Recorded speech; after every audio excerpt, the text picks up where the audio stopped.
ഭക്ഷ്യ വ്യവസായ രംഗത്ത് പതിറ്റാണ്ടുകളുടെ പ്രവർത്തന പാരമ്പര്യവുമായി മനക്കുടി കിഴക്കുംപുറത്ത് റോയൽ ട്രിച്ചൂർ ബേക്സ് എന്ന പുതിയ സംരംഭം പ്രവർത്തനം ആരംഭിച്ചു. പുത്തൻ പരീക്ഷണങ്ങളുമായി വനിതാ സംരംഭകരായ ശ്രുതി സന്ദീപ്, സലിത മനോജ് എന്നിവരുടെ നേതൃത്വത്തിലാണ് കിഴക്കുംപുറം സാവിയോ ഹോമിന് സമീപം മാസ് ടവറിൽ റോയൽ ട്രിച്ചൂർ ബേക്സ് പ്രവർത്തനം ആരംഭിച്ചത്. അരിമ്പൂർ പഞ്ചായത്ത് പ്രസിഡന്റ് സ്മിത അജയകുമാർ ഉദ്ഘാടനം നിർവഹിച്ചു.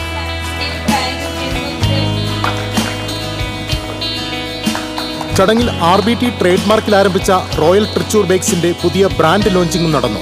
Panchayat vice president CG Sajeesh, വാർഡംഗം K Rakesh, royal Trichur bakes സാരഥികളായ ശ്രുതി സന്ദീപ്, സലിത മനോജ് എന്നിവർ പങ്കെടുത്തു. Sandeep Sadanandan, chief chef Abdul Anees, operational manager KC Anoop തുടങ്ങിയവരും സന്നിഹിതരായിരുന്നു. തുടർന്ന് ക്രിസ്മസ് പുതുവർഷ ആഘോഷത്തിന് തയ്യാറാക്കുന്ന 10,000 കിലോയോളം വരുന്ന കേക്ക് മിക്സിംഗ് സെറിമണിയും നടന്നു. വരും ദിവസങ്ങളിൽ റോയൽ ട്രിച്ചൂർ ബേക്സിന്റെ ഫുഡ് കോർട്ടുകൾ തൃശൂർ ഗിരിജ തിയേറ്ററിന് സമീപവും കാഞ്ഞാണിയിലും ആരംഭിക്കും.